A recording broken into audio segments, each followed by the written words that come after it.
खनखनन पैंजण चांदीचा कमरबंद, खनखनन बागड्यांचा हिरवा पिवळा रंग, लावणी केसात गजरा पांढरा आणि शुभ्र, दिसते इतकी सुंदर कोणीही होईन दंग.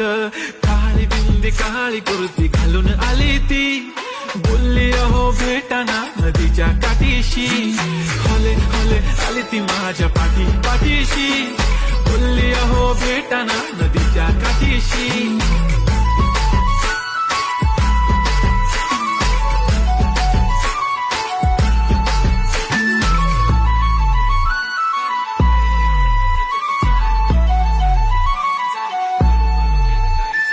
तुमच्या समोर आले की काही सुचत नाही, वाय वाय धडक धडक धडकन जो